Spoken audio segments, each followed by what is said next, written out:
এখানে আমি দুটো আলু নিয়েছি আর আলুর খোসাটাকে কেটে নেব। আর বন্ধুরা আমি বটি দিয়েই কাজটা আজকে করে দেখাচ্ছি। দেখো, আর বটি দিয়ে খুব সুন্দরভাবে এই মেশিন ছাড়া আলুর রিং চিপসগুলো বানিয়ে নেওয়া যায়। খুব সহজে তোমরা মেশিনের মতোই করে নিতে পারবে, আর খেতে হয় অসাধারণ মজার। বন্ধুরা, বাজার থেকে যে রিং চিপসগুলো তোমরা কিনে খাও তার স্বাদটা আর বাড়িতে বানিয়ে খাবে একই রকম স্বাদে গন্ধে, খেতে দারুণ মজার। বন্ধুরা, দুর্দান্ত খেতে লাগে এই রিং চিপসগুলো, আর বানানো খুবই সহজ। দুটো আলুর খোসাকে আমি কেটে নিলাম, তারপরে জল দিয়ে ভালোভাবে আলুটাকে পরিষ্কার করে নিলাম। এরপরে আলুর গায়ে যে জলটা লেগে আছে সেটাকে ভালোভাবে মুছে দিতে হবে। কেননা বন্ধুরা, যখন বটি দিয়ে কাটতে শুরু করব তখন হাত থেকে পিছলে পড়ে যাবে না বা কাটা খুব সুন্দর হবে, তাই জলটাকে মুছে দেবে। আর চিপসগুলো বানানোর পরে তোমরা জলে ডুবিয়ে রাখতে পারো। দেখো, এবার মাঝ বরাবর আমি কাঠিটাকে গুঁজে দিচ্ছি।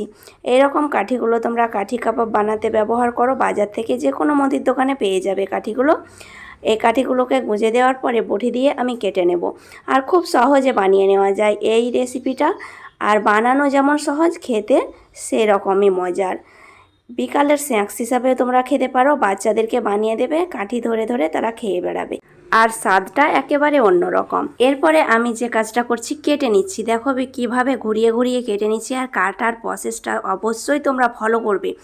এভাবে কাটতে কাটতে তোমরা একটা লাইন মিস করে দিলে পরপর রিংগুলো সাজানো হবে না ভালোভাবে, আর দেখতেও ভালো লাগবে না, লাইন বাই লাইন কাটা মনে হবে। তাই তোমরা এটা খুব সাবধানে আলতো হাতে ঘুরিয়ে ঘুরিয়ে কেটে নেবে। দেখো কিভাবে ঘোরাচ্ছি, একটু একটু করে কাটতে থাকবে আর ঘোরাতে থাকবে, তাহলে খুব সহজে মেশিনের মতো তোমরা কেটে নিতে পারবে। এই রিং চিপসগুলো কেটে নেওয়া খুবই সহজ বন্ধুরা, একটু লক্ষ্য করে দেখলেই খুব সহজে তোমরা কেটে নিতে পারবে। দেখো এইভাবে এবার আমি একটু নিচের ধারে নামিয়ে দিচ্ছি, বা কাঠিটাকে একটু ঠোকা মারলেই দেখবে আস্তে আস্তে এগুলো একটু আলাদা আলাদা হয়ে যাচ্ছে, আর দেখতেও খুব সুন্দর লাগছে। এই রিং চিপস বা স্প্রিং চিপস যেটাই বলো না কেন, মেন কাজ আলুটাকে কেটে নেওয়া। বন্ধুরা, একটু লক্ষ্য করে আলুগুলোকে কেটে নেবে খুব সুন্দরভাবে, তাহলেই রেডি হয়ে যাবে, কোনো ঝামেলা থাকবে না। আমি আর একটা চিপস কেটে দেখাচ্ছি। দেখো একইভাবে একই রকমভাবে কাঠিটাকে ধরে তোমরা ঘোরাতে থাকবে, আলুটাকে ঘোরাতে থাকবে, তাহলে খুব সুন্দরভাবে কেটে নেবে। দেখো কাটানো হয়ে গেছে, কাটার পরে আমি জল দিয়ে একটু ধুয়ে পরিষ্কার করে নিয়েছি। এরপরে যে ব্যাটারটা প্রয়োজন সেই ব্যাটারটা করে নিচ্ছি।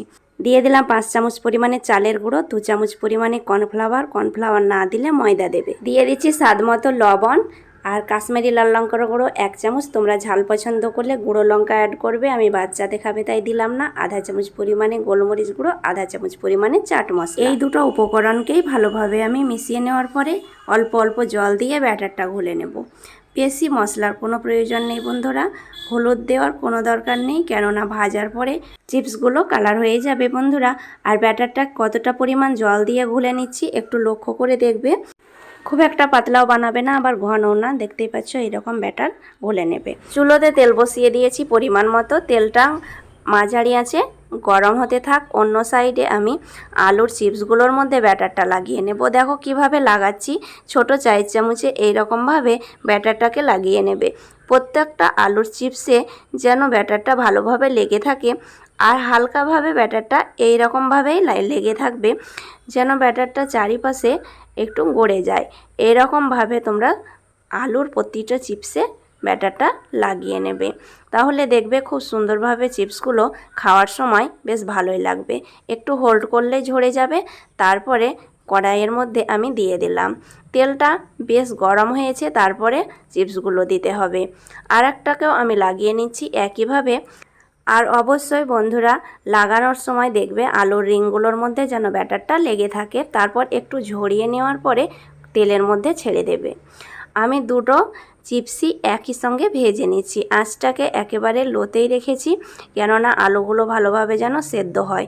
কিছুক্ষণ হওয়ার পরে আঁচটাকে একটু লো টু মিডিয়াম করে ভেজে নেব।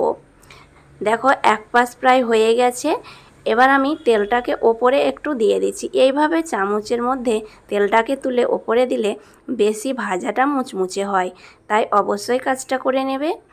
এই ভিডিওটা ভালো লেগে থাকলে চ্যানেলটাকে সাবস্ক্রাইব করবে, আর ফ্রেন্ডস অ্যান্ড ফ্যামিলির সঙ্গে অবশ্যই শেয়ার করবে। আর এক পাশ আমি করে দিলাম চিপসগুলোকে, আর দুই পাশ ভালোভাবে একটু কালার করে বা মুচমুচে করে ভেজে নিতে হবে, তাহলে খেতে ভালো লাগবে। মুচমুচে না হলে ভালো লাগবে না খেতে। দেখো কালারটা প্রায় চলে এলো, আর এই রকম কালার করে ভেজে নিলে আলুর চিপসগুলো দুর্দান্ত লাগে খেতে। আমি তেল ঝরিয়ে একটা প্লেটের মধ্যে রেখে দিলাম। খুব মুচমুচে হয়েছে আর খেতে দারুণ লোভনীয় হয়েছে। এরপরে এই চিপসের ওপরে আরও কিছু উপকরণ তোমরা ছড়িয়ে দিলে আরও মজার হবে। এই লোভনীয় চিপসগুলো বাচ্চাদের হাতে দিলে তারা এতটাই খুশি হবে বলার নেই।